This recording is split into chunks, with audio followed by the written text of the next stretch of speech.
Oi, gente, tudo bem com vocês? Boa noite para todo mundo que já está aqui conectado. Estou muito feliz de estar aqui hoje, começando fevereiro, né? Os primeiros dias de fevereiro, aqui no podcast, já com convidado especial, tá aqui aguardando para eu apresentar um bate-papo muito importante para a gente fazer aqui sobre segurança. Hoje já entrando em uma modalidade específica de transporte, que é a navegação.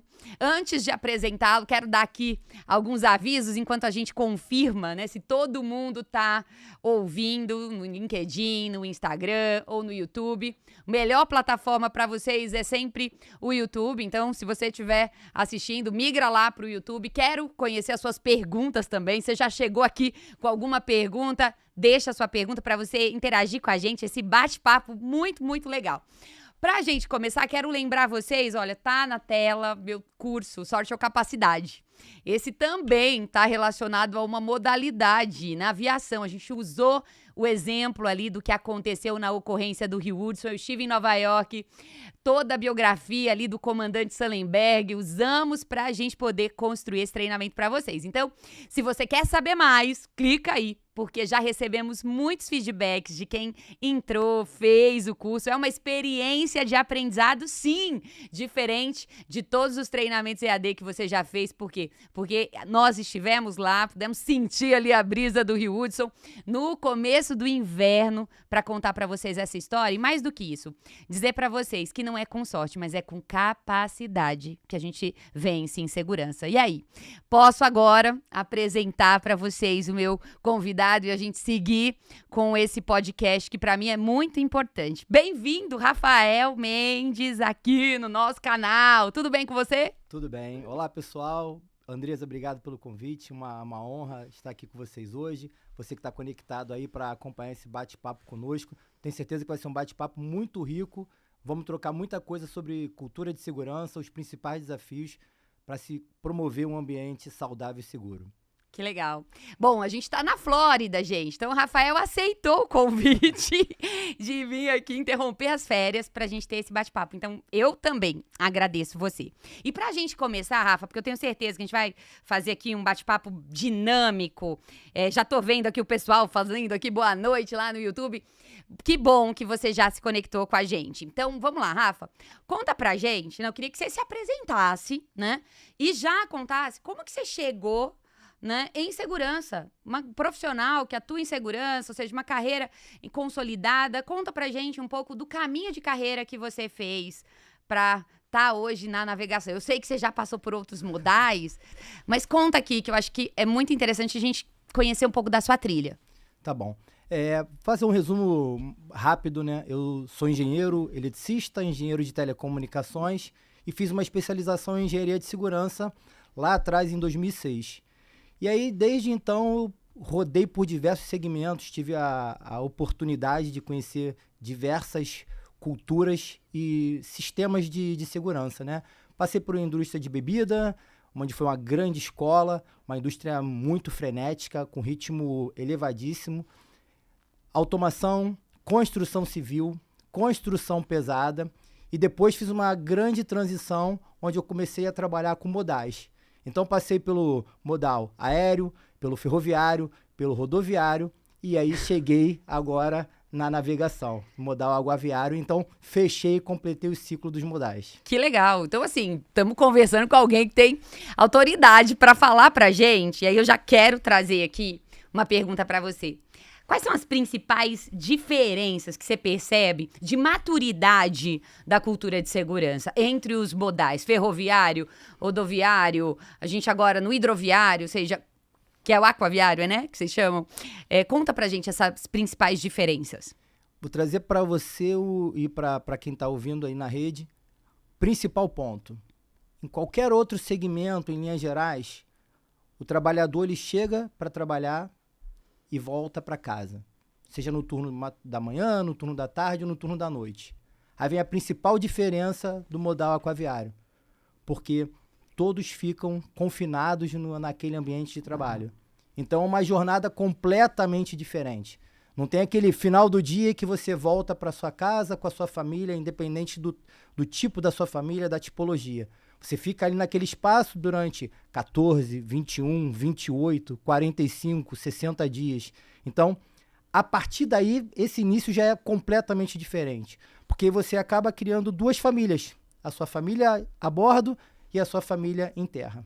Uau, super impactante, né? Porque isso afeta tudo, tudo. Né? Quer dizer, e assim, eu tive a oportunidade de fazer alguns diagnósticos no modal aguaviário e as histórias são, assim, incríveis, né? Assim, de desenvolvimento interpessoal, assim, acho que relacionamento, né? Um negócio muito mais forte que você precisa ter nesse modal, né?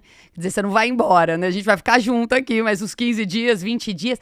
E o tema, né, das relações humanas, como que isso interfere na cultura de segurança? Exatamente. Você falou num ponto que é crucial, porque a vida a bordo, ela é diferente de tudo ao redor. Porque você tem que construir aquele relacionamento interpessoal. Então, por vezes, para se falar de segurança, é necessário gerar conflitos. E o conflito, dependendo da maturidade, ele interfere diretamente naquele relacionamento interpessoal, naquele clima a bordo. Então, existe essa preocupação. E aí, pegando um pouco mais atrás, né, como nós estamos falando mais para o público do Brasil, o Brasil ele tem uma escola de formação para o profissional que vai atuar na navegação. Ela é uma escola que vem tradicionalmente militar, né, vem da Marinha de Guerra. Basicamente duas escolas de formação, uma fica no Rio de Janeiro e outra no Pará. Olha só. Com o modelo ainda regido pela Academia Militar, onde, durante toda a trajetória, a história, não foi falado, não foi abordado, não houve a preocupação de se promover uma cultura de segurança voltada para o fator humano, para o comportamento humano, é muito voltado para condições de risco e não para a relação interpessoal, para o fator humano.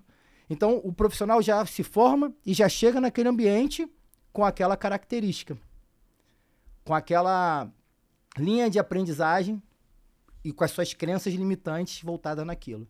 Então, isso é um grande desafio para nós da área de segurança, para juntos mudarmos, né, transformarmos essa forma de não só de abordagem, mas de comportamento. De pensar segurança. De pensar segurança. Ou seja, o que é segurança, né, para um profissional da navegação? Quando ele sai da escola, ele sai com um significado, gestão de riscos. Ou seja, é isso que se resume, né, a segurança. Ou seja, o quanto que eu saio empoderado, entendendo que eu sou a segurança. Esse é um outro tema, né? Estamos educando para a segurança também. Que legal. Não, fantástico.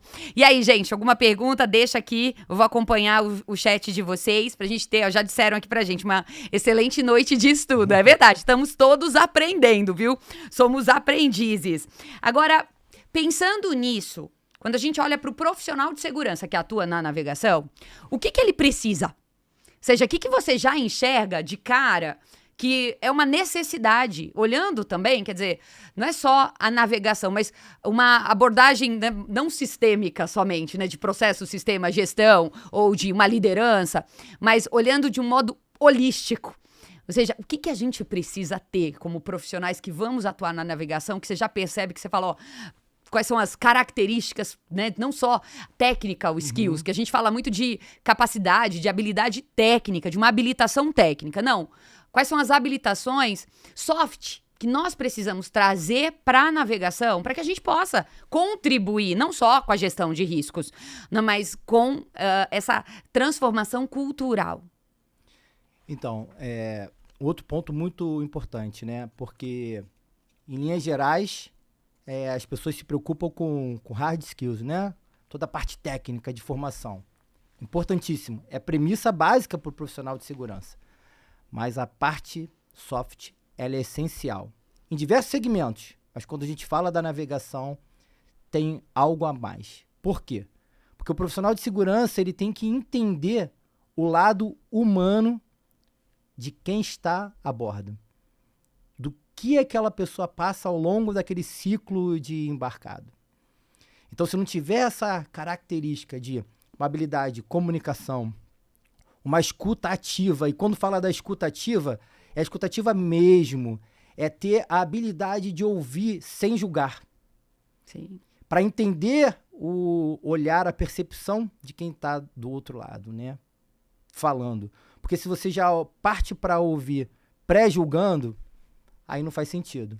Qual é o valor, né? Qual é o valor de uma escuta cheia de julgamento, né? Cheia de reatividade até, né? Quando fala que você tem que fazer o que você gosta, o que você ama, para o profissional de segurança, para trabalhar nesse segmento, tem que amar mesmo. Tem que vivenciar a segurança e decidir sair de casa para fazer a diferença na vida das pessoas, para cuidar das pessoas, para junto poder transformar, para implementar um nível de maturidade maior. Porque as pessoas que estão a bordo, estão embarcadas, como eu falei, né, anteriormente, né, vem uma questão cultural, histórica. Então nós precisamos promover essa mudança. Então só com cuidado, com carinho, né, uma palavra simples, né, mas é carinho, ter o cuidado para promover aquela relação. Quando você promove o cuidado, ouve com cuidado, gera o carinho, as pessoas começam a se abrir e a gente começa a construir uma relação de confiança, porque é necessário. Porque no primeiro momento, quando chega alguém que nós chamamos no segmento, né? Chega alguém de terra e vai a bordo, há uma resistência, há um distanciamento. Então, o primeiro passo é chegar e construir uma relação de confiança. Não, com certeza. Empatia. A empatia. Né? Essa confiança que você coloca aqui, eu acho, assim, fundamental. Porque não é a confiança do pequeno acordo, não é a confiança do rabo preso. Não é essa confiança. Mas é realmente a confiança de quem tá ali e tá ali no mesmo propósito, né? No mesmo propósito, no mesmo entendimento ali de desafio que a gente tem. Vamos construir segurança junto, vamos segurar na mão, né, um do outro. Às vezes a gente chega em algumas culturas que é muito apontar de dedo, né? Não, esse é o seu papel. Não, esse é o papel da segurança. Quer dizer, as pessoas precisam entender, né, qual que é realmente a forma como a gente vai conseguir construir segurança. E é junto, não é separado. Agora, vamos lá. Eu queria trazer aqui, tem algum país que você considera que é, assim, um país que tem práticas e uma cultura que você consegue perceber que é benchmarking em segurança para navegação? Tem algum país que vocês se espelham, que você fala, olha, que traz ali um berço de ideias, de lições aprendidas? Tem algo assim ou não? Ou você considera que o que a gente está fazendo no Brasil é benchmarking? Não, o Brasil ainda tem muito a aprender nesse segmento. Principalmente pela modalidade da academia, né, que eu falei. Vou pegar alguns exemplos, né, de países já desenvolvidos e países em desenvolvimento, né. Quando a gente pega Londres, né, Inglaterra, que é referência, né, até as entidades internacionais ficam baseadas em Londres, né, historicamente muito forte, Holanda. Mas vamos pegar países em desenvolvimento, né? Eu tive uma experiência recente na Índia, então visitei até uma academia de formação. É completamente diferente o modelo. Uau. Então, lá a academia ela é da iniciativa privada. Então, as empresas criam um modelo de academia e recrutam os profissionais que vão trabalhar com modelo de ensino totalmente dinâmico. Então, já é aplicado a parte técnica e a parte comportamental. Então, eles já geram um que eles chamam de pool de funcionários para o setor. É diferente do que acontece no Brasil, que tem uma limitação de vaga anual e totalmente regido pelo governo. Lá fora, não. Lá fora, a iniciativa privada gera um pool mais saudável, porque oferece oportunidade para o mercado e com uma qualidade maior. Consegue, né, se comparar, consegue, né, tem ali um propósito até diferente, né? Sim, Você tá sim. dentro de uma academia militar no Brasil, Sim. né? Então, quer dizer, o foco é outro, na verdade, de Sim. formação, né? O currículo é até outro, né? Veja bem, não quero falar em relação ao profissional. Não. O profissional brasileiro tem profissionais Meu maravilhosos da navegação. É sobre o modelo de Formação. ensino, a formação. Formação. A formação que é bem diferente. O desenvolvimento das competências. Das competências, né? isso aí. Porque passa, né? Começa ali o desenvolvimento da competência. Depois as empresas vão dar continuidade nas experiências de aprendizado. Mas o berço que ele está recebendo é diferente de outros profissionais. E a hora que a gente coloca todo mundo para trabalhar junto? Então, aí... Porque tem muito isso, né? Você tem profissionais nacionais com embarcação internacional. E aí? Temos. Esse é um super desafio. Nós temos algumas embarcações na companhia, onde nós temos tripulante brasileiro com tripulante estrangeiro. Grande parte da Ásia, mas temos leste europeu também. Então, já começa a barreira da língua. Depois vem a barreira cultural, desde situações básicas de higiene e alimentação, até regras de convívio em geral. Religião também tem fator religioso, porque... Forte, né? Muito forte. Parte, em linhas gerais, das tripulações estrangeiras que tripulam na América do Sul são indianos ou filipinos. Então, se pega na Índia, tem várias castas, né? São muitas castas, muitas religiões. Então, tem práticas religiosas a bordo. Cada casta tem seu modo de alimentação, seus métodos de higiene. Então, você gera um distanciamento muito grande em relação a isso, para depois se falar na questão profissional. Então, por isso que eu falo que é muito diferente, porque tem muitas coisas que chegam antes até da parte dos skills profissionais técnicos. Com certeza. Então, é uma necessidade de ambientação, é um choque cultural, das pessoas conseguirem ter uma linha de convívio ali tênue, harmônica, para depois a gente ir em linha da linha técnica e das entregas efetivas. E criar daí um ambiente onde eles conseguem usar, né? Tô falando agora, né, de usar o nosso... o berço, né, de aprendizado, compartilhar ideias, Sim. Trabalhar melhorias, isso em segurança, lições aprendidas, compartilhar aprendizados em segurança, ou seja, antes de chegar nesse ponto, quer dizer, quantas coisas passam antes, e nós, da segurança, a gente precisa estar preparado para isso. Não dá pra gente chegar ali, né, na embarcação com um roteiro decorado, pronto. Na verdade, você vai construir ele dentro de um clima organizacional que você tem ali, né, uma estrutura e de pessoas que estão ali, né, estão se misturando. Então, tremendo desafio, né, para os profissionais. Me veio um insight aqui que acho que é importante, só para trazer algum exemplo, né? Vamos pegar um profissional de uma indústria tradicional. Então, ele saiu de casa e, de repente, chegou na empresa, recebeu uma ligação de que algo não está muito bem na família. A esposa, ou o marido, ou o filho, ou a mãe, ou o pai, está com algum probleminha de saúde. Então, olha, ele chega lá e esse profissional comunica, né, no departamento e vai embora para poder acolher a família. A bordo, não. A bordo não tem Natal, não tem Réveillon, não tem aniversário da família. Porque se tá na tua escala, você tá lá. Então, por vezes, a pessoa sai de casa, quando vai iniciar a escala, com muitos pontos que não ficaram resolvidos. E vai passar todo aquele período de embarque ali, dando atenção para aquela atividade, mas com parte do pensamento também dentro de casa. Então, isso que é importante. Aí cabe também ao profissional de segurança ter essa capacidade de percepção, Sim. de entender esses pontos. São muito sensíveis. E tem uma outra questão, voltando, né, mais uma vez, como vem de um modelo militar, historicamente tem aquela questão de que o militar, ele é forte, ele não pode demonstrar fraqueza. E quando aparece um problema pessoal, no entendimento de muitos, é comparado com uma fraqueza. E não é. Toda pessoa ela é elegível a passar por situações adversas. Sim. Mas para eles, parece muitas vezes que aquilo ali é um problema que ele está apresentando a bordo.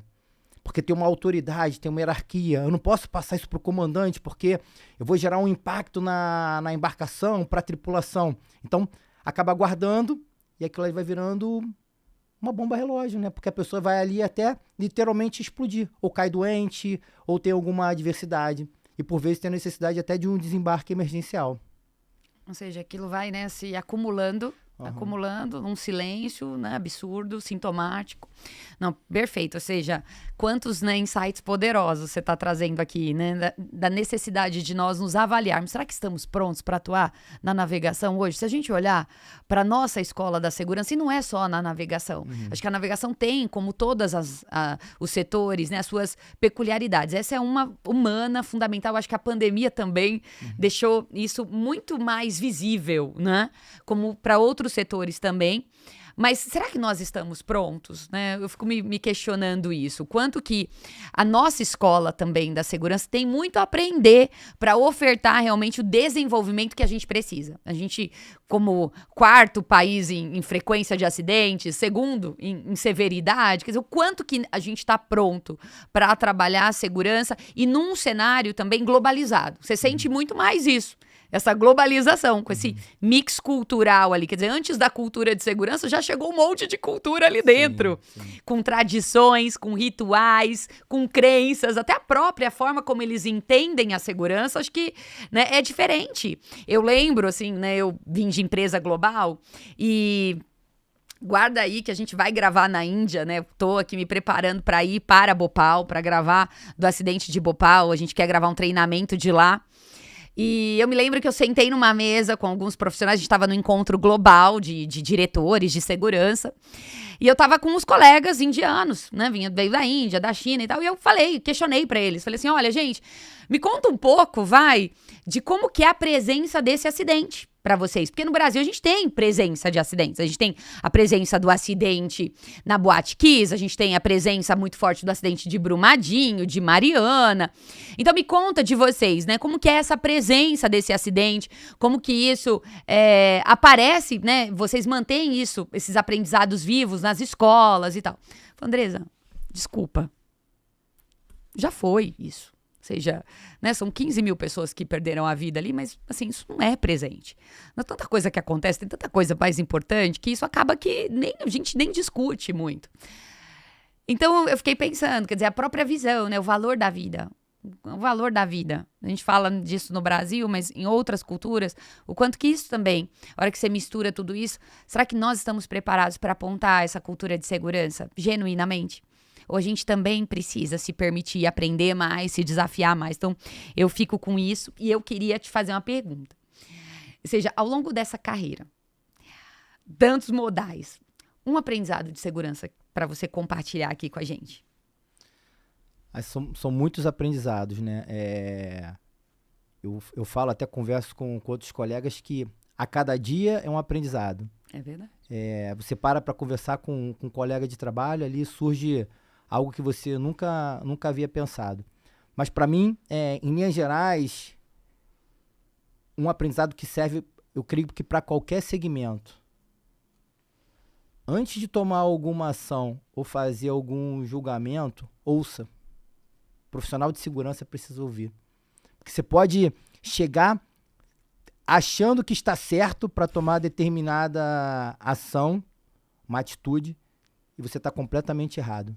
Ouça bastante, acolha antes de tomar alguma ação.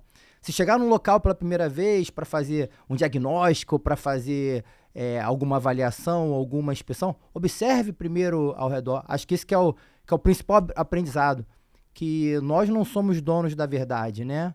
Nós precisamos olhar, ouvir, aprender para depois tomar uma ação. Então, acho que o principal aprendizado que eu tive, ouça, observe e depois tome uma ação. Acho que esse aprendizado é tão importante, né? Porque não é só ouvir o que está sendo dito, mas ouvir o que não está sendo dito também, né? Às vezes a gente tem tantas coisas não sendo verbalizadas, mas elas estão gritando, não é, no ambiente, aquela própria pessoa dentro daquela atividade.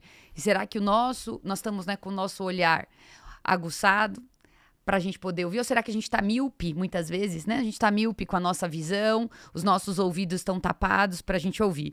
Eu estava conversando sobre essa escuta ativa e esse olhar sem julgar, e eu estava conversando com uma pessoa, falei, olha, nós vamos fazer algumas escutas ativas na sua empresa e tal, mas é importante, se alguém da segurança for acompanhar, isso foi a semana passada, por favor, só escute. Não é o momento da gente tá ali para retrucar, para querer se justificar, ou até mesmo para explicar. Vamos escutar quais estão sendo as percepções das pessoas sobre o nosso trabalho, sobre a nossa entrega, a percepção que eles têm da segurança, antes de querer já se justificar. Às vezes a gente, né, tá sempre tão preparado em dar a resposta certa, e a gente precisava estar mais preparado em ouvir, para depois buscar construir a melhor resposta, porque comunicação não é o que eu tô falando, é o que o outro tá entendendo. Eu posso estar falando muito, mas se o outro não tá entendendo aquilo, caramba, né? Então, esse é um ponto.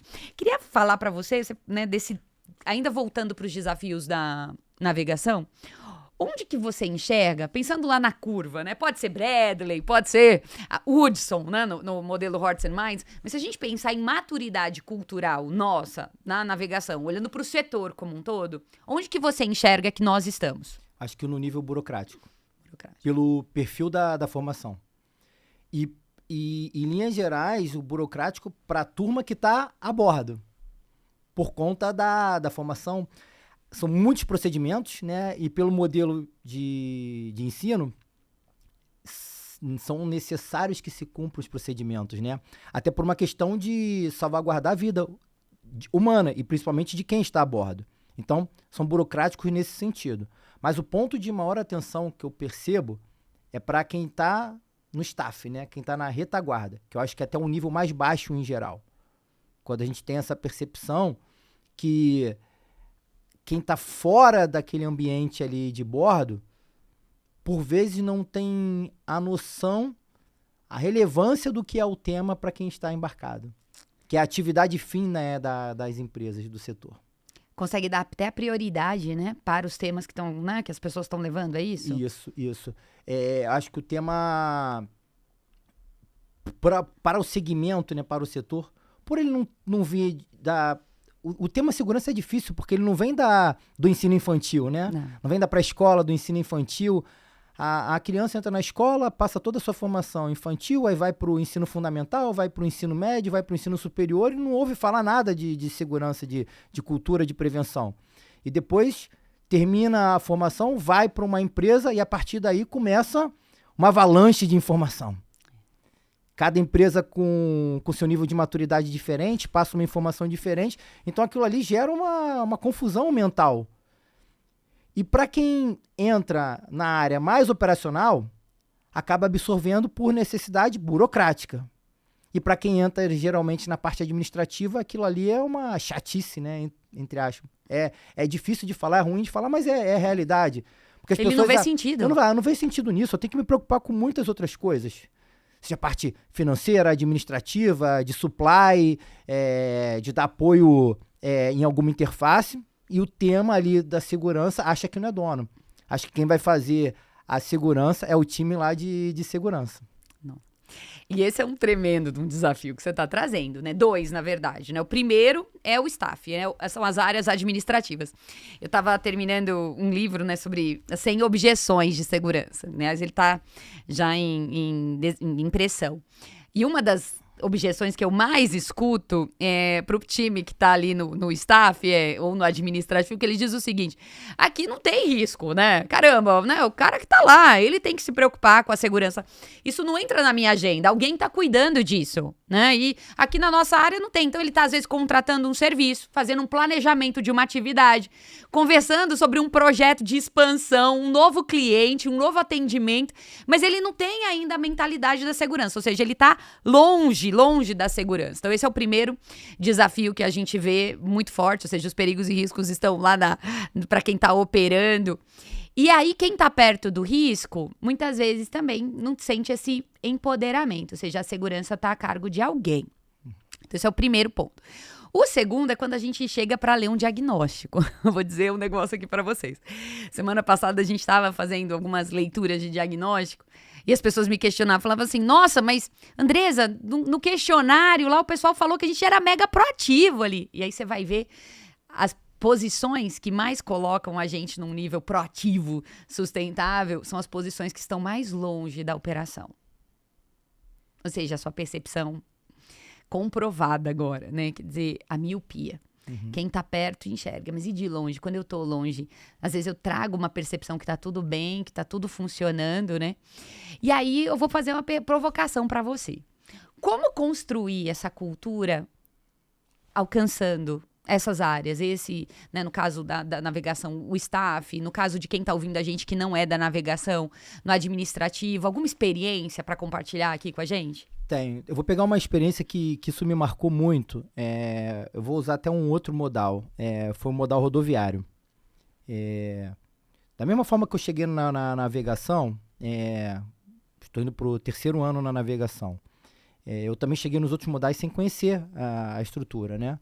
Só que eu acho, até o que eu converso com alguns colegas, né? Você não precisa efetivamente conhecer aquele negócio, né? Você precisa conhecer processos, né? E ter bom senso. É difícil de falar bom senso, que senso cada um tem o seu, né? Você precisa entender metodologias, processos e principalmente ter a capacidade de se comunicar e aprender. Quando eu cheguei no modal rodoviário, precisava se fazer um diagnóstico, e lá na companhia na época era um grande desafio, porque era para implementar um programa capaz de conversar com ferrovia, rodovia, aviação,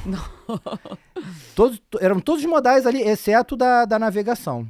Então o primeiro passo é conhecer. Então eu fiz uma imersão, literalmente, né? Então tinha rodovia de mais de 1.000 quilômetros, que cortava 4 estados, Rio de Janeiro, Minas Gerais, Goiás e Distrito Federal. Então por várias vezes eu saía na segunda-feira de casa e ia sem destino. Parava, chegava no final do dia, achava um local para ficar, para descansar, no dia seguinte saía, sem rumo, e na sexta-feira chegava na outra ponta. Então fui fazendo ali um diagnóstico, foi um diagnóstico interno que nós fizemos à época, e após o primeiro diagnóstico houve uma reunião com um gerente daquela rodovia específica.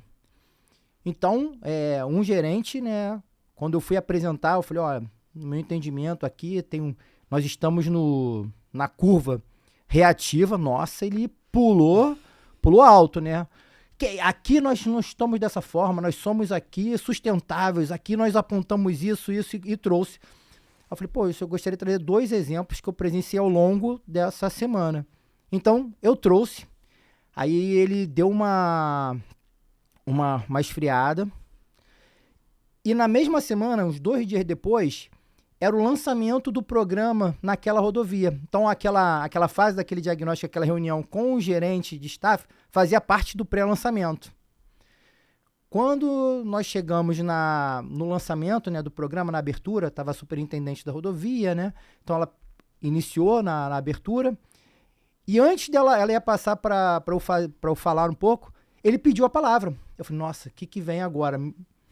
E ele teve ali um caso ali de total humildade, que ele falou que ele estava míope.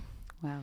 e que na reunião anterior ele conseguiu perceber as necessidades de ajuste e o quanto que ele e demais colegas estavam míopes e precisavam ter um olhar diferenciado para segurança efetiva. E aquilo foi muito bacana, porque aquilo ali gerou um grande engajamento de todo o time e virou um super case de sucesso. É o ponto de partida, né? É. Por onde que a gente começa, né? Eu até estava, né, meditando, né, sobre por onde começar uma transformação. Se não for por essa autorreflexão, nossa, porque cultura não está num lugar, ela está em alguém. A gente fala, né, brinca, né, CPF purinho, porque é a minha cultura. Eu, como líder, eu estou moldando a cultura da minha equipe, eu estou moldando os comportamentos da minha equipe.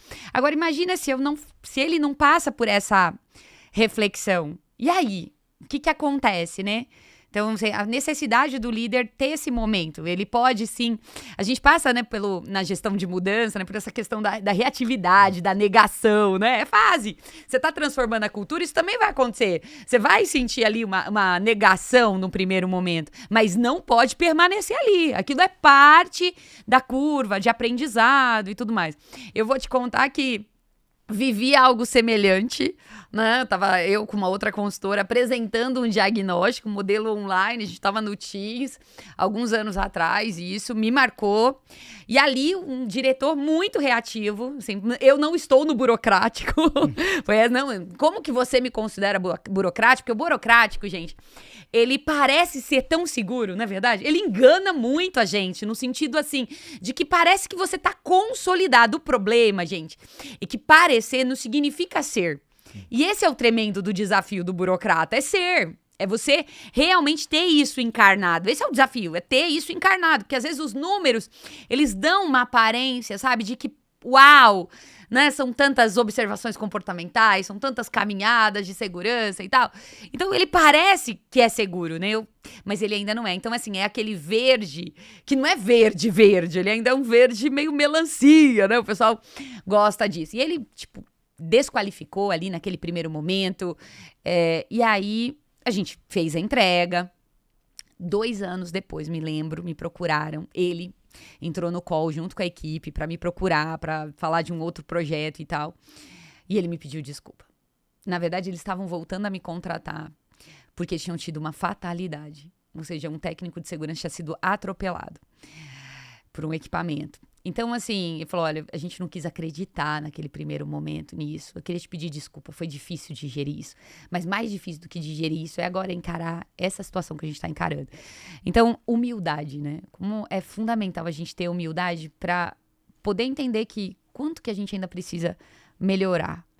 E se me permite, Andressa, Manda ponto para nós aí, que você também perguntou, né? Qual o nosso principal desafio para essa turma, principalmente do staff, mas em linhas gerais, né? Nós precisamos ter resiliência, perseverança. Vou falar um tema aqui, não tem cunho religioso, né? Mas é fazer a pregação. O profissional de segurança, ele precisa fazer a pregação. Tentou hoje, não conseguiu, não teve sucesso? Volta, respira, passa alguns dias e vai de novo. E vai de novo. E vai de novo. E vai de novo. E uma hora vai conseguir. Se desanimar, não vai. É dificílimo na nossa área, no nosso tema, nós conseguimos tudo de imediato, na primeira vez. Eu já estou há quase 20 anos, né, na área, em segurança. Então, é muito tempo, são muitas histórias, né? E aí o tempo vai deixando maturidade, né? Vai aprendendo, né? Lá atrás, eu por vezes me frustrei.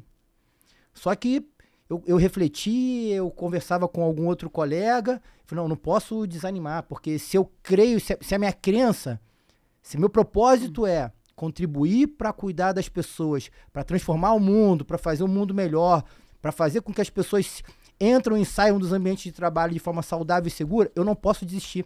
Eu não vou deixar que ninguém faça eu desistir.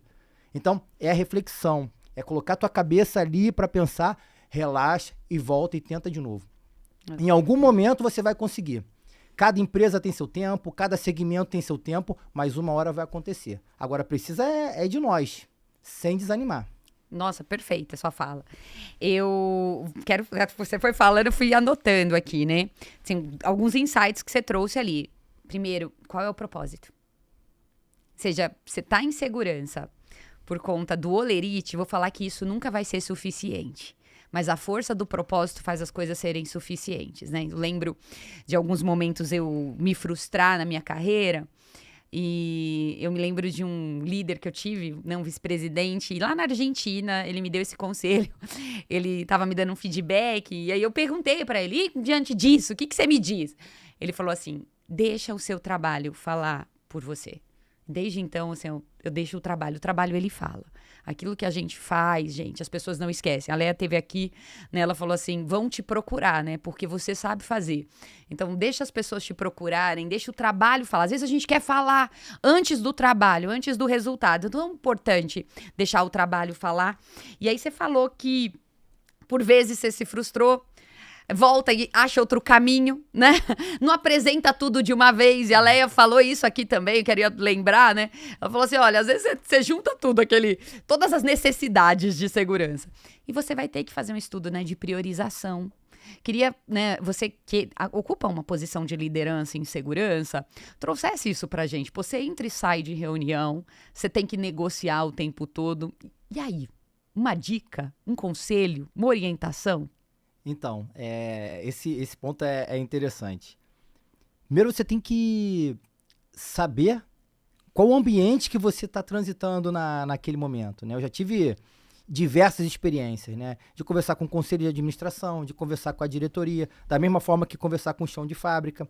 Mas respondendo a tua pergunta, mais voltada para a alta administração da companhia, é preciso ter sabedoria para entender o momento de cultura organizacional, o momento financeiro da companhia.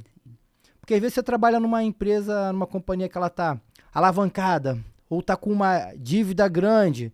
Então não adianta você sonhar e falar que não, vou trazer uma super consultoria, vou contratar a Andresa lá para poder fazer um diagnóstico, né, que é uma grande referência de mercado, para fazer uma implantação de um programa, mas não é o momento daquela empresa.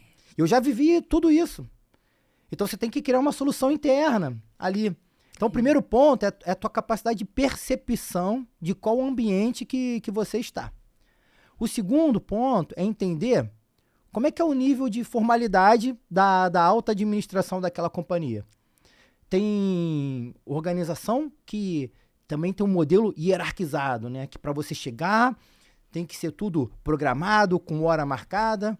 Apresentação, a beleza da apresentação vale mais do que o conteúdo, né? Então você tem que estar com um slide todo performático, com tempo contado. Então você não pode ter mais do que 2, 3 slides, senão já parou a apresentação. Tem outra empresa que é informal. Então, de repente, num papo de corredor, você faz uma abordagem ali com alguém da alta liderança, planta uma sementinha, que ali vai dar frutos. Então, é muito isso. Eu tenho um exemplo de um momento que eu estava implementando um programa de segurança numa companhia, e eu, conversando com o VP, era um vice-presidente de gente e gestão, e aí eu tentei plantar, e ele rejeitou de primeiro momento, porque ele tinha uma visão diferente. Eu parei, eu tinha marcado uma reunião, e eu encontrei com ele no corredor, ele me perguntou, a reunião você marcou? Eu falei, para apresentar isso. Eu senti que ele rejeitou, eu falei, não, esquece. Passou ali do momento, eu cancelei a reunião, ele falou, Rafael, não teve mais a reunião? Eu falei, não, tô com outro compromisso na agenda, vou remarcar. Reestruturei, esperei um momento oportuno, inseri o tema e fui colocando devagarzinho o tema. Quando percebeu, já estava tudo implementado. Mas não houve uma forçação, porque se eu levo naquele momento que houve a rejeição, eu vou tomar um não. E aí se tomar um não, depois fica difícil de reverter. Então tem que ter essa percepção. A percepção do momento da cultura organizacional, de com quem você está falando. Questão financeira também é importante, se você vai fazer com uma solução interna, se você vai buscar mercado, se vai ser uma solução mais caseira, mais baratinha, se você vai buscar outra coisa. Vou pegar um exemplo aqui, rapidamente, né, do processo que a gente está fazendo lá atualmente na companhia, de é uma das fases do nosso programa, né, de cultura, de segurança. São algumas ferramentas, né? Então, nós estamos transformando algumas ferramentas e dentro delas é o diálogo de segurança, né? Que nós percebemos que poderia gerar um maior engajamento, fez parte do nosso diagnóstico, de algumas conversas que nós estamos fazendo, da trilha de desenvolvimento pro time de segurança. Então, nós deixamos o diálogo de segurança de ser somente um texto e nós partimos para uma solução caseira de montar um diálogo de segurança de vídeo. Legal. Onde nós passamos a mensagem. Então, é simples, com um celular, né? Você ali dá uma mensagem. Então, gravamos o piloto, que é um teste que vai sair agora pro Carnaval, com dicas pro Carnaval. Mas, assim, é só um exemplo do que para você sentir. Então, poderia falar assim, não, temos que trazer uma agência para poder montar um diálogo de segurança com super custo. Não. Por vezes, com uma solução caseira, você consegue fazer muitas ações. Não, perfeito. E tá pronto para isso, né? Tá pronto para isso. Às vezes você é a própria solução, né? Você é a própria solução, você tem que criar, co-criar ali com a sua equipe, a voz. Às vezes você tem, né? Você tá numa empresa que precisa de um nome de fora. Às vezes o cara quer ouvir uma voz de mercado, ele não quer ouvir só você, ele quer que aquilo se confirme. Então, a importância de entender isso, adorei as suas dicas. Gente, dicas preciosas, né? Quantas coisas, às vezes, eu gostava, né? De antes de apresentar qualquer coisa para o conselho, para a reunião de resultado e tal, eu fazia uma escuta individual dos meus diretores. Ou seja, para ver se havia um alinhamento ali entre eles, um entendimento. Porque senão, pisar no freio, desmarcar a reunião é importante, né? Mais do que agendar, às vezes está agendado e aquilo não tá legal. Você tá sentindo que ainda não tá sólido, né? Segura. Que segura, retrabalha e melhora e volta. Eu anotei uma coisa que você falou, né? Não desistir, resiliência. Né? De saber o momento certo, coloca isso, tira isso. Saber o momento que a companhia tá, né? Quantas companhias endividadas, ou seja, que estão tirando investimento. E você tá aí. E aí? Não vou fazer nada? Vou ficar na sala? Não, quer dizer, tenha uma boa ideia, trabalhe. Eu lembrei de uma história de um analista de segurança, ele me contou isso, e até acho que teve umas 2 vezes que eu acompanhei, a gente estava fazendo o diagnóstico dentro da empresa, e ele aplicando os diálogos de segurança na área administrativa. E aquele pessoal, às vezes, alguém olhava para ele, conseguia acompanhar ele falando, outras vezes o pessoal ficava conversando, e ele trazia uma mensagem no final, eu não vou desistir de vocês. Às vezes a gente desiste muito rápido, sabe? Até tem um dado, né, da McKinsey que fala, né, que a nossa disciplina operacional, ela dura 9 semanas. Ou seja, a gente começa bem, a gente começa mega energizado ali, mas 9 semanas depois, a gente já acha que todo mundo já sabe, que, sabe, né, já não precisa mais falar, estamos sendo muito repetitivo e tal. Então, a importância da gente ter essa disciplina operacional dentro daquilo que a gente faz. Uma outra coisa que você trouxe, que eu queria ouvir mais de você, porque essa é uma dor que eu tenho, tá? Você fala assim, dores que a gente tem e às vezes a gente chega em algum lugar e eu penso assim, o que tá faltando aqui? Às vezes as pessoas me perguntam, o que tá faltando aqui? Por onde começar? E eu falo assim, tá faltando amor. Tá faltando um carinho por aquele negócio. Sabe? Aquela coisa de você pegar com amor, pegar com carinho pra fazer. E queria saber, né? Você sente isso? Muitas vezes sinto. Hoje eu falo que eu sou um felizardo, né? Que eu trabalho hoje numa companhia que tem um clima organizacional incrível, né? Eu nunca vivenciei algo parecido na minha história. Tem como essência, tem como valor cuidar das pessoas no sentido da palavra mesmo, de forma integral, de ponta a ponta. É incrível. Mas já vivi muitas experiências onde... Eu até usei anteriormente o nome carinho, né? Onde eu percebia que faltava amor, carinho, o senso de cuidado. Isso daí gera um bloqueio, uma trava. E fica mais difícil você falar, e aí como profissional de segurança, né? E aí nós temos que nos adaptar. Porque você fala, não, eu tô aqui pra cuidar de você. Aí em contrapartida você toma, não, a empresa quer cuidar de mim, mas a empresa não oferece isso. Quando eu preciso disso, a empresa faz aquilo. E as pessoas colocam a empresa, né, como uma entidade. Mas a empresa somos nós. Cada um de nós é parte da empresa. Então, quando nós estamos num ambiente onde nós percebemos a ausência do amor, do carinho, do cuidado, aí que nós temos que praticar ainda mais para nós fazermos a diferença. Porque nós somos parte. E isso não é uma visão romantizada, nem infantil. Não quero aqui, né, você fala, Andresa, esse podcast está muito romântico, né? Está muito infantil. Não, não é nesse sentido. Porque às vezes a gente só pensa o cuidado para as pessoas. E você chega num ambiente que as coisas estão tão maltratadas que você fala, caramba, né? Cadê aquela essência, né, da gente escolher essa carreira e escolher ela porque a gente acredita de fato no impacto que a gente pode ter, né, de melhorar a vida das pessoas, de fazer com que elas venham ao trabalho e elas se sintam úteis aqui, né? Elas se sintam úteis, elas se sintam bem, porque nós precisamos dar utilidade para esse corpo aqui, né? Então, onde que nós podemos ser úteis, né? Será que estamos sendo úteis? Então, acho que esse é um ponto que eu queria deixar. Me permite eu vou falar um pouquinho do significado dessas 3 palavras, né? Amor, carinho e cuidado. Na minha história, uma das organizações era uma grande organização. É até pesado um tema. Tinha uma área na companhia, que era uma área de trabalho operacional, né? Muito esforço físico. O nome do local era chamado de Afeganistão. Era um setor da empresa. Então, imaginem o que era esse setor. E, principalmente, a atividade nesse setor era no período noturno. Era um turno das 22 às 6 da manhã.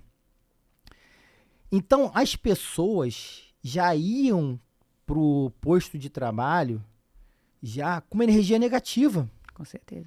Era desorganizado, era sujo, era escuro. Era um galpão com o pé direito muito alto, mas com a lona, o teto era de lona, rasgado. Então, quando chovia, pingava a água dentro. Então, era muito ruim. E, naquele momento, teve uma transformação na alta de liderança da companhia. E aí, um novo CEO, ele chegou na empresa. E aí, na primeira semana, ele me chamou para conversar. E ele falou, Rafael, quero dar uma volta com você pela planta, mas não fala para ninguém. Não quero que nenhum dos outros diretores saibam, só eu e você. A minha secretária vai te ligar, eu já tô com todos os EPIs aqui, aí você me encontra. Tá bom. Aí encontrei com ele no dia, acho que foi no dia seguinte, logo cedo. Ele falou, eu quero que você me leve nos locais críticos da fábrica. E eu fiquei um pouco, na ocasião, sem saber o que fazer, né? Ele estava novo na empresa, não tinha nenhuma semana de empresa. Eu falei, você está preparado? Ele falou, tô preparado. Fui com ele. Eu falei, aqui é o Afeganistão e é isso que acontece. Ele não pegou a atividade, porque era no período da manhã, mas ele viu o residual da atividade, que era um ambiente pós-jornada lá da madrugada. Então parecia um ambiente de guerra mesmo. Eu falei, saindo daqui eu quero te levar num outro local, que é o vestiário. Nossa. Quando nós paramos no vestiário, ele chamou a secretária, chamou todos os diretores da companhia e fez uma reunião lá, em loco.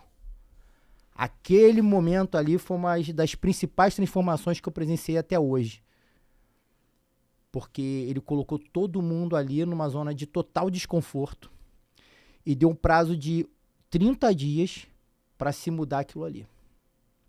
O ambiente de trabalho e o vestiário. E aí foram ainda teve diretores que não entenderam a mensagem naquele momento. Falaram, nós não podemos oferecer um vestiário, um ambiente mais moderno, porque eles vão destruir. Aí ele falou, não, nós vamos cuidar das pessoas como elas merecem ser cuidadas. E transformou o vestiário, parecia um vestiário de clube de alto padrão.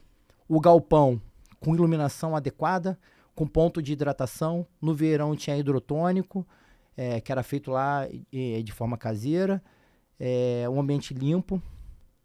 Criou um posto de troca de toalhas para que não armazenasse, porque muitos vestiários você coloca a toalha pendurada no armário, e aí você já empena o armário, mesmo sendo novo.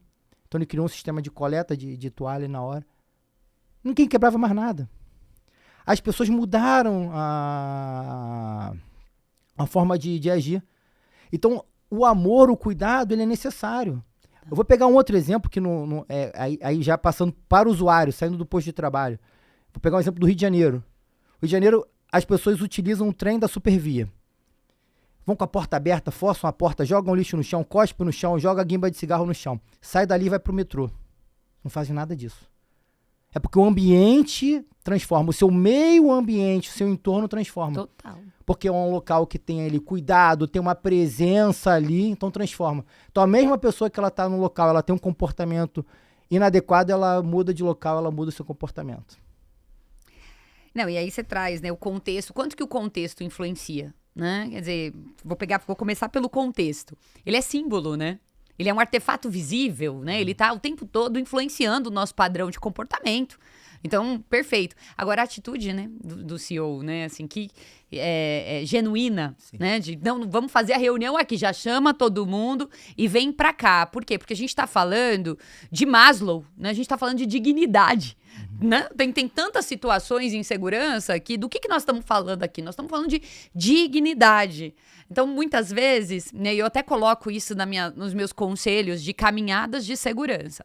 Às vezes a gente vai para os lugares, não é? Você vai ter uma visita de diretoria, já tá o roteiro pronto. Não é? Sim. Tá pronto, ó, ele vai passar por aqui, ele vai descer lá, ó, ele vai conversar. Outro dia eu até cheguei, a minha visita tava pronta, o senhor falou pra mim, nossa, você demorou pra chegar aqui. Ou seja, o roteiro tava preparado, as pessoas, a gente se prepara para uma auditoria, ou seja, a gente quebra aquilo que era para ser um ritual de aprendizado, de melhoria contínua, para abrir um monte de kaizen a partir daquela visita, a gente quebrou. Ou seja, acabou ali, né? Então, a importância de visitar os lugares que, às vezes, não é todo mundo que, né, não tem ali a maior frequência operacional de trabalhadores, mas são lugares que as pessoas estão desempenhando atividades. E quantas vezes a gente está ali quebrando barreiras, que eu não estou falando de gestão de perigos e riscos, eu estou falando que a gente está quebrando barreiras de dignidade, né? Então, assim, esse é o ponto, né? Eu peço para as pessoas, visitem, né, nos diagnósticos, visitem o vestiário, o banheiro, o refeitório, coma lá, coma. Ah, mas peraí, coma, né? Pega o prato, passa pelo bandejão, se é bandejão, ou seja, pra gente poder entender onde que a gente tá, porque isso é tudo simbólico, gente, né? Então, assim, e a cultura tá sendo apontada ali, né? Pra onde que essa cultura tá indo. Então, assim, preciosos os seus exemplos. Você permite um ponto comentário? Você falou coma no local. Nós tivemos um navio recente numa docagem. E aí, todo o processo da docagem, né, para quem não é do segmento, é quando você tira uma docagem completa, você tira o navio do mar, né, sobe o navio para um dique e faz uma manutenção grande no navio. Ela acontece periódica, e aí é feita no estaleiro. Então, você fica ali sobre o regime daquele estaleiro, daquele local. Um dos principais pontos que nós colocamos na contratação do estaleiro foi o padrão da comida, da alimentação. Olha só. Porque nós estamos falando ali de uma obra que vai durar uma média de 60, 70 dias. Então são 60, 70 dias que as pessoas vão estar ali, café da manhã, almoço, jantar. Então tem que ter um padrão de qualidade. Porque senão você fala assim, não, eu estou cuidando das pessoas, e aí vai lá e deixa a pessoa comer uma comida ali que você está afetando a dignidade da pessoa na parte da base da pirâmide, né? Que item básico. Então, você falou da alimentação, e me veio isso na cabeça. Então, o cuidado é o cuidado geral, é o cuidado genuíno. Você tem que pegar e cercar para entender todo o ciclo ali do cuidado. E aí você vai descobrir isso muitas vezes numa escuta ativa, que a coisa não tá legal, né? Por quê que a gente descobre nas escutas ativas? Porque muitas vezes, como área de segurança, a gente trabalha isolado. E aí a gente não dá pra gente trabalhar isolado. É um trabalho em parceria com recursos humanos, com quem tá comprando, né, um serviço, fazendo áreas de facility, suporte, todas as áreas, né? Os donos das áreas com seus projetos, com as suas atividades. Ou seja, essa parceria, esse caminhar junto, esse entender o que é cuidado na essência dele.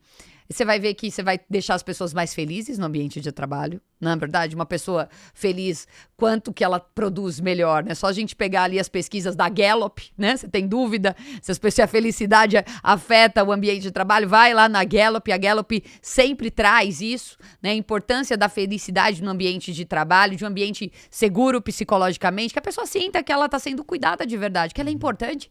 A gente quer sentir que a gente pertence a algum lugar. Como que eu vou sentir que eu pertenço a algum lugar? Quando as pessoas se importam comigo, não é? Sim. Ou seja, como que eu vou sentir que eu pertenço a isso? Se ninguém se importa, se pouco importa como que tá o café, não é, como que tá o almoço. E aí entra um outro ponto também, eu não sei o quanto que isso afeta a navegação, não me lembro, né, dos diagnósticos dessa situação. Mas os terceiros também. Como que a gente estende isso, não é?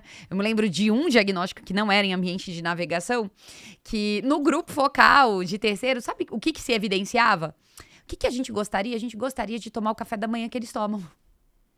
A gente não pode entrar no refeitório no café da manhã, porque esse café não é pra gente. Do que a gente tá falando? Quanto que custa esse pão? O que serve lá? Eu perguntei. Sabe quando você fica assim, querendo saber? Quanto que serve lá, né? Pra eu poder entender a dimensão do que era. Não, era um pão com manteiga e café com leite. Ou seja, é isso. Queria ouvir a sua visão sobre o cuidado com os terceiros. Se isso é um desafio para vocês também. Os terceiros, os subcontratados em geral, é um grande desafio, né, para qualquer segmento, né? Nós temos algumas características de terceiros, né? Tem um terceiro que ele segue com a embarcação e ele vai usufruir de toda a alimentação, tudo que tiver a bordo, desde a alimentação até uma sala de ginástica para poder fazer uma atividade física, vai descansar. Então ele vai estar a bordo como um tripulante próprio, não tem diferenciação. E tem os terceiros que entram quando nós estamos em atividade portuária, né? Ali atracado no porto, então é de transição. Mas tem toda a tratativa em termos de respeito, de cuidado, de exigências de treinamento, de segurança, de procedimento, tudo igual. Mas aí tem a particularidade específica da alimentação, até porque os refeitórios, as cozinhas de bordo não são tão grandes, então dependendo da intervenção, não tem como todos se alimentarem a bordo, né? Mas ficam em terra, entram e saem do navio. Mas enquanto dentro da embarcação, mesmo tratamento, mesmo procedimento, fazemos um cheque antecipado de todos esses terceiros, mesmo tratamento. Legal. Agora, conta um pouco, né, do impacto da pandemia. Como que foi? Super desafio. Eu peguei parte da pandemia ainda nos outros modais, né? Quando iniciou a pandemia, eu fiz uma transição para navegação no meio da pandemia. Super desafio. Falando desse segmento, principalmente a logística da tripulação. E aí aumentava, o que já é difícil, né? Quando eu falo do tempo de confinamento, né? Do profissional a bordo, aumentava. Porque nós tínhamos que colocar o tripulante 7 dias de quarentena no hotel. Então ele já saía de casa, ficava 7 dias de quarentena no hotel, para depois ir para a embarcação. Por vezes, quando estourava o tempo dele, algum colega que tem um back, né, o back que vai substituir, que estava na quarentena no hotel, testava positivo. Então tinha que ficar mais tempo, mais 7 dias. E aí aquele que já estava pensando que ia para casa, ficava mais tempo. Então, o que era às vezes um regime de embarque de 60 dias, chegava às vezes a durar 90 dias. Caramba. Então, super difícil. Quem estava em terra, proibido de ir a bordo. Então, foi um ponto que, para nós da área de segurança, né, como demais outras áreas da companhia, não tinha nenhum contato, né, físico. Era um contato remoto, telefone, por meio de comunicação por Teams, por alguns outros veículos de comunicação. Mas a presença física, né, aquela troca, né, o calor humano, literalmente, nós não tínhamos. Então foi um período muito difícil, de muito aprendizado. Lá na companhia foi criado um canal que era como se fosse algumas lives, né?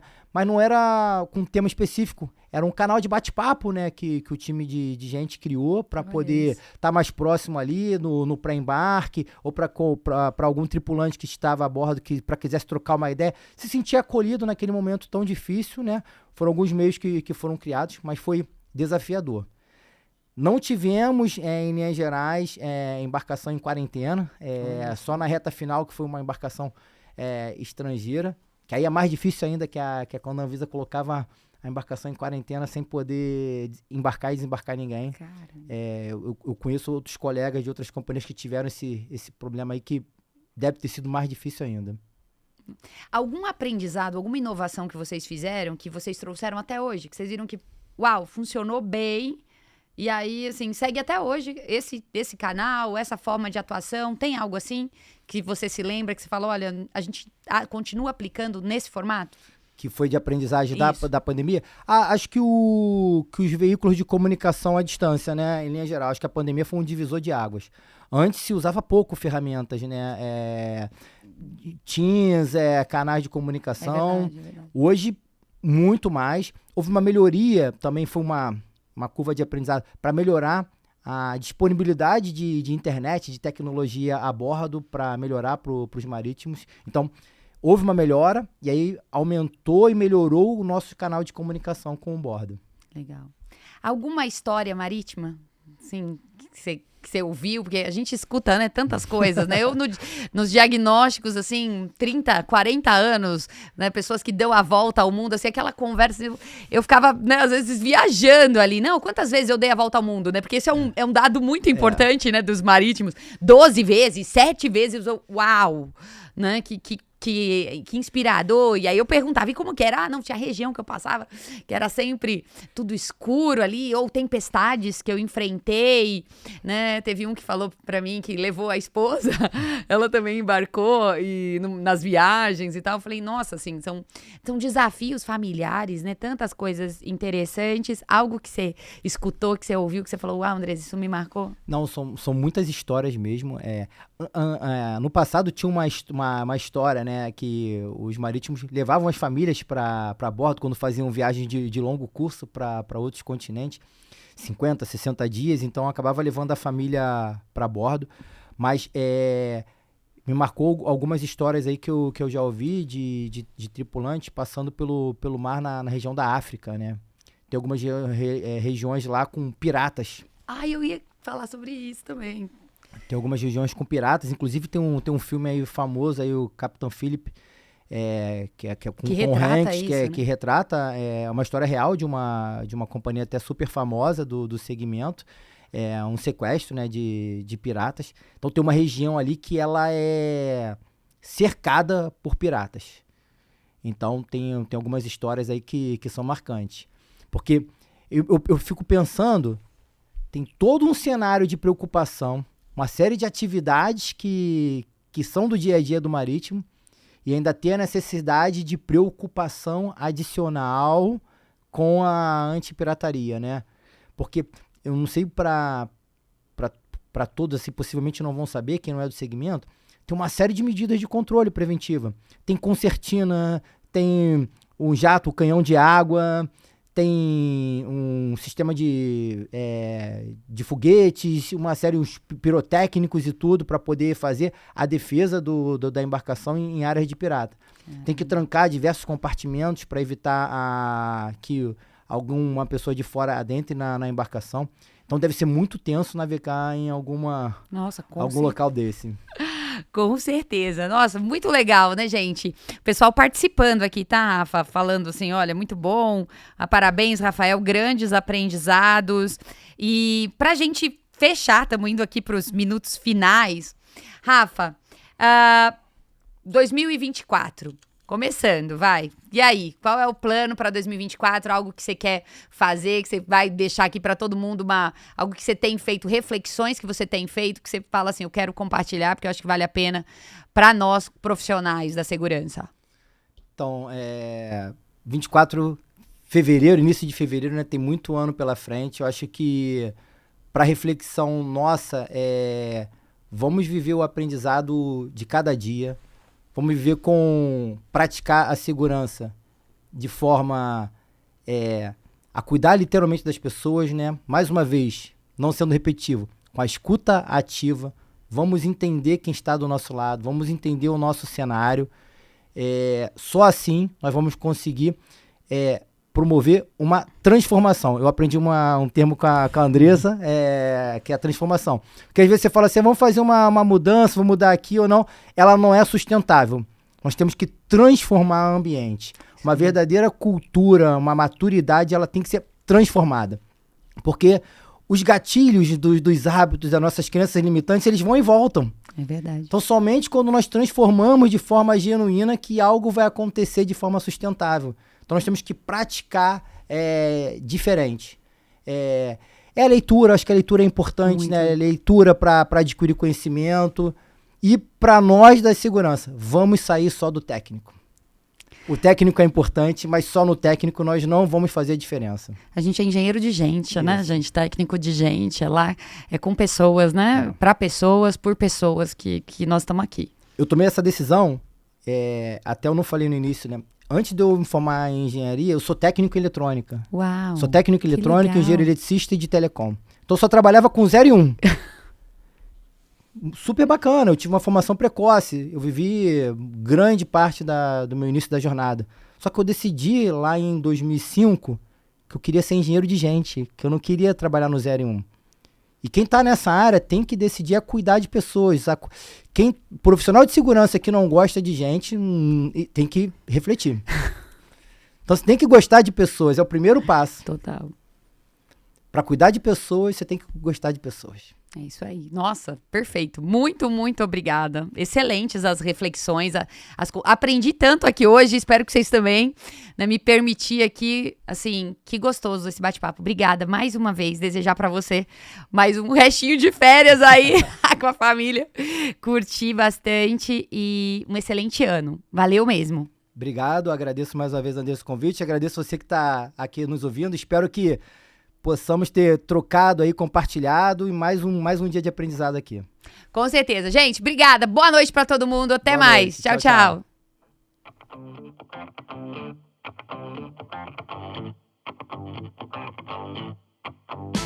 tchau.